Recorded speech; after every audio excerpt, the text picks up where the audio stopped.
Hello friends. Hello friends, how are you? I hope you are well. Guys, सभी को मेरा नमस्ते, राधे राधे। और सभी लोग जो भी वीडियो देख रहे हैं, कमेंट करके अपना नाम जरूर फिल कीजिएगा, ठीक है, कमेंट बॉक्स में। और राधे राधे भी कमेंट कीजिएगा, ठीक है। तो चलिए बताने जा रहे हैं आज प्रीपोजिशन ऐड का, ठीक है। जो क्लास हम बंद कर दिए थे, उस क्लास को हम क्या कर रहे हैं, फिर से मतलब ऑनलाइन के माध्यम से, वीडियो के माध्यम से ही हम प्रोवाइड करेंगे, ठीक है। तो चलिए शुरू करते हैं आज का क्लास में, ठीक है। ज्यादा टाइम नहीं लेना चाहिए इसमें, ठीक है। 10 मिनट 15 मिनट वीडियो बनेगा, इससे ज्यादा नहीं बनेगा, ठीक है। चलिए शुरू करते हैं। तो यूज ऑफ आउट प्रीपोजिशन है, यूज ऑफ आउट, ठीक है। नहीं दिख रहा होगा क्लियर साइड, ठीक है, दिख रहा है, ठीक है। क्वालिटी को ज्यादा यूज करके देखिएगा तो मतलब वीडियो का क्वालिटी अच्छा दिखेगा, ठीक है। यूज ऑफ आउट, एट एक ऐसा प्रीपोजिशन है जिसका use exact point, exact point का मतलब होता है जब पक्का वही चीज जिसको बारे में बता रहा है, ठीक है। कोई मतलब अलग इधर उधर का बात नहीं कर रहे, एग्जैक्ट पॉइंट की बात करता है, ठीक है। और स्पेसिफिक लोकेशन मतलब कि कोई खास जगह है, ठीक है, उसकी बात करता है। पोजीशन, टाइम, टारगेट को बताने के लिए यूज किया जाता है। एट प्रीपोजिशन किसको बताने के लिए यूज किया जाता है? एग्जैक्ट पॉइंट या specific location, position, time, target को बताने के लिए किया जाता है। प्रीपोजिशन एट बहुत 3 पॉइंट मीनिंग देता है, मतलब पक्का मीनिंग देता है एग्जैक्ट बताने के लिए, ठीक है। 3 पॉइंट मीनिंग। तो इसी प्रकार से इसमें रूल नंबर 1, ठीक है, बताने जा रहे हैं। एट एक प्रीपोजिशन है जिसका यूज एग्जैक्ट टाइम को बताने के लिए किया जाता है। एग्जैक्ट टाइम बताना हो तब किया जाता है। एट एक प्रीपोजिशन है जिसका यूज एग्जैक्ट टाइम बताना हो तब किया जाता है, ठीक है। तो एट का मतलब होता है पर, या तो बजे, या तो को, सब बताने के लिए, एग्जैक्ट टाइम को बताने के लिए। याद रखिएगा, एग्जैक्ट टाइम को बताने के लिए होता है। तो एट मतलब पर, एट मतलब बजे, या एट मतलब को बोलेंगे, ठीक है। ये होता है। तो जैसे में the class start at 9 AM, ठीक है। मतलब क्लास स्टार्ट होता है कितने बजे? 9 बजे स्टार्ट होता है। तो एट का मतलब क्या बोलेंगे? बजे, ठीक है। ही अराइव एट मिडनाइट, वह पहुंचा, वह पहुंचा आधी रात को पहुंचा। तो एट का मतलब क्या बोलेंगे? को भी बोलेंगे, ठीक है। जब टाइम को बताना होता है, ठीक है, एग्जैक्ट टाइम को बताना होता है, इधर उधर का मतलब टाइम नहीं, अंदाजा से नहीं सुनाई होना चाहिए कि अप्रोक्सीमेट में नहीं, एग्जैक्ट टाइम होना चाहिए, ठीक है। तो यहाँ पे एट का प्रयोग करेंगे। रूल 2, एट एक प्रीपोजिशन है जिसका use exact place, exact point के लिए, जहाँ जगह बहुत स्पेसिफिक हो, खास हो, ठीक है। ऐसी जगह को एग्जैक्ट प्लेस के लिए किया जाता है, तब क्या किया जाता है? एट का प्रयोग। तो एट का मतलब यहाँ पे होगा पर, एट का मतलब क्या होगा?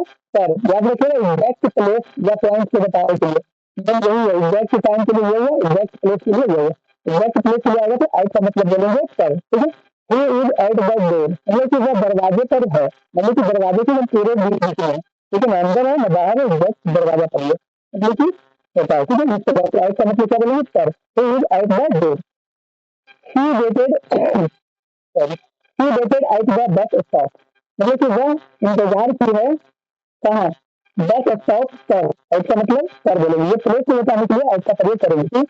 तो तीसरा रूल, एट एक प्रीपोजिशन है जिसका यूज स्मॉल प्लेसेज या स्मॉल बिल्डिंग या स्मॉल इवेंट को बताने के लिए किया जाता है, ठीक है। तो एट का मतलब होता है मे। एट का मतलब क्या होता है? देखो, मे होता है। I was at the cinema, मैं सिनेमा घरे में था, मैं सिनेमा घरे में था। तो एट का मतलब क्या बोलेंगे? मे बोलेंगे। क्या बोलेंगे? मे बोलेंगे।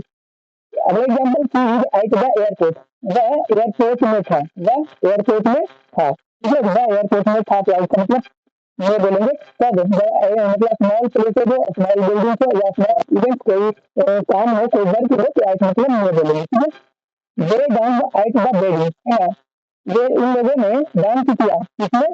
शादी में, ठीक है। कोई इवेंट है, शादी का कोई इवेंट है, कोई घटना है, तो वहाँ पे एट का मतलब बोलेंगे नो। क्या बोलेंगे? नो। रूल नंबर देखा है, एट एक प्रीपोजिशन है जिसका यूज एक्टिविटीज के लिए किया जाता है। एक्टिविटीज का मतलब होता है कुछ करते हुए रहना, कुछ करते हुए रहना मतलब कंटिन्यू रहना, तो यहाँ पे हम एट का प्रयोग करेंगे एक्टिविटीज के लिए, ठीक है। एक्टिविटी मतलब कुछ होते रहना, कुछ काम होते रहना, ठीक है, किया जाता है। तो एट का मतलब होता है पर, और एट का मतलब होता है मे। एट मतलब क्या होता है? पर और मे, ठीक है। तो he is at work, he is at work, वह काम पर है, वह काम पर है या वह काम में, मतलब तू अभी काम कर रहा होगा, ठीक है। वह ही इज एट वर्क मतलब वह काम में व्यस्त है, यही सब बातें बोल सकते हैं। एट का मतलब क्या बोलेंगे? पर। या तो एट मतलब नहीं बोलेंगे। जब कोई एक्टिविटी हो रही है जिसे मैं पढ़ा रहा हूँ, मैं पढ़ाने में हूँ, मैं क्लास में हूँ, ठीक है। इस प्रकार से हम बोल रहे हैं पढ़ा रहे हैं, तो ही इज एट वर्क या एट टीच बोल सकते हैं, ठीक है। मैं पढ़ाने में व्यस्त हूँ या कोई काम कर रहा हूँ, एक्टिविटी हो रहा है ना, तो वहाँ पे करेंगे at. We were at were for many years, मतलब कि हम लोग है ना बहुत सालों तक युद्ध में थे, ये कहना चाह रहा है। तो आई का मतलब यहाँ पे बोलेंगे में, क्या बोलेंगे में, युद्ध में थे बहुत सालों तक, ठीक है। तो इस प्रकार से होता है, ठीक है। चलिए तो देखिए ये रहा फिर से नेक्स्ट रूल, ठीक है। तो चलिए हम इसको भी समझाते हैं, रूल नंबर 5, 6 और 7, 8, ठीक है। आप रूल तक बताते हैं, बाकी कल के वीडियो में बताएंगे, ठीक है। तो चलिए शुरू करते हैं। रूल नंबर 5 में कह रहा है एट एक प्रीपोजिशन है जिसका यूज डायरेक्शन एंड या टारगेट के लिए पॉइंट करते हैं, ठीक है। किसके लिए? डायरेक्शन एंड या तो टारगेट के लिए पॉइंट करते हैं, तब किया जाता है। एट एक प्रीपोजिशन जो है तो किसके लिए करते हैं? डायरेक्शन के लिए। डायरेक्शन मतलब कोई दिशा के लिए, एंड का मतलब कोई लक्ष्य हो, कोई पॉइंट नहीं कि जो हमारा निशाना है, इसको बोल सकते हैं टारगेट है। तो वहाँ पे इसको बताने के लिए क्या किया जाता है? एट का प्रयोग किया जाता है। तो एट का मतलब इसके लिए होता है सर, एट का मतलब क्या होता है? सर, ठीक है। तो ही शouted एट मी, इसने मुझ पर चिल्लाया, इसने मुझ पर चिल्लाया मतलब एक क्या है? डायरेक्शन की ओर इशारा कर रहा है कि किसको कहीं ये काम कर रहा है, ठीक है। तो ही शouted एट मी, इसने मुझ पर चिल्लाया। Don't throw stones at animals, कह रहा है मत फेंको, पत्थर मत फेंको, किस पर? जानवरों पर पत्थर मत फेंको। तो ये एक क्या कर रहा है? एम बता रहा है, क्या बता रहा है? एक एम लक्ष्य बता रहा है कि जानवरों को निशाना मत बनाओ, ठीक है, उसके पत्थर मत फेंको। तो एट का प्रयोग करेंगे तो यहाँ पे एट का मतलब क्या बोलेंगे? सर, ठीक है। चलिए रूल नंबर 6 समझते हैं।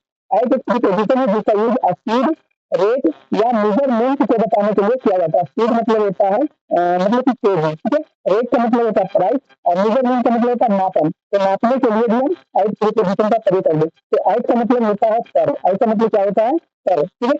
The car was moving at 80 kilometre per hour, कह रहा है 80 के स्पीड पर, 80 के स्पीड मतलब स्पीड कह रहा है, स्पीड बताने के लिए प्रयोग किया गया है इसका। तो एट का मतलब होता है 80 के स्पीड पर, एट मतलब 80 के स्पीड पर और क्या हो रहा है? मूव कर रहा है, जा रहा है, ठीक है। इस प्रकार से होता है। तो एट का मतलब क्या बोलेंगे? पर बोलेंगे, ठीक है।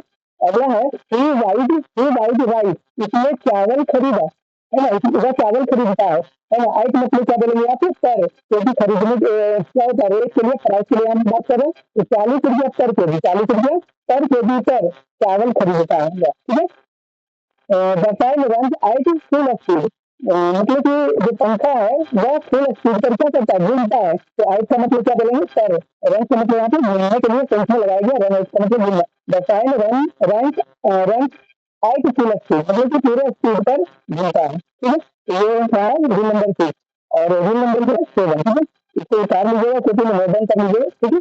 चलिए रूल नंबर 7, एट एक प्रीपोजिशन है जिसका यूज एज को बताने के लिए किया जाता है। जब एज एग्जैक्ट पॉइंट का मेंशन हो तब करते हैं एज का प्रयोग। कब करते हैं? मान के चलिए 22 साल हो गया तो 22 साल के लिए 50-25 जगह बताने के लिए एज लगाएंगे, एज 22 ईयर्स, ठीक है। इसी प्रकार से यहाँ पे एज का मतलब होता है के उम्र में, के उम्र में, ठीक है। एग्जैक्ट पॉइंट का मेंशन है तब किया जाता है। तो एज का मतलब क्या होता है? के उम्र में। ही डाइड एट 60, सारा मतलब एट 60, सारा वह मर गया कितनी उम्र के में? मतलब कोई उम्र में, 60 की उम्र में वह मर गया, मतलब ये उम्र बताने के लिए यहाँ पे एट की पोजिशन का प्रयोग किया गया।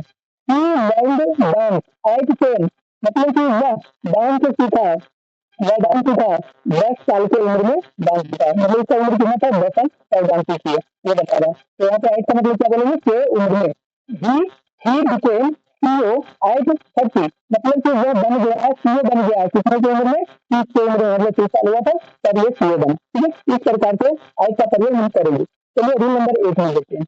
एट एक प्रीपोजिशन है जिसका यूज स्टेट या कंडीशन के लिए जो बिल्कुल स्पेसिफिक इमोशनल या फिजिकल स्टेट को बताता है, मतलब स्टेट या मतलब स्टेट कंडीशन इसको बोलेंगे जो अवस्था को बताता है, ठीक है। अवस्था को बताने के लिए तो स्टेट क्या होता है? नाम होता है जो राज्य या देश को बताने के लिए किया जाता है, लेकिन यहाँ पे अवस्था को बताने के लिए किया जाएंगे करेंगे, ठीक है।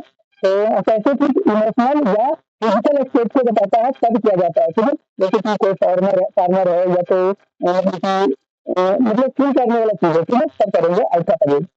तो एट का मतलब पर और एट का मतलब में होता है। एट पीस नौ, एट पीस नौ मतलब कि वह शांति में है, मतलब कि वह शांत है, ठीक है, ये कहना चाह रहा है। मतलब कि यूज करते हैं लेकिन इसका हिंदी से कोई लेना देना नहीं होता, लेकिन जब स्टेट को बताता है, स्टेट क्या है? वह स्टेट है, जब स्टेट को बताता है और एट लगा हुआ है तो वहां पे बताने के लिए हम प्रयोग कर सकते हैं एट का, ठीक है। एट पीस नौ, शांति में है, मतलब शांति महसूस कर रहा है, ठीक है।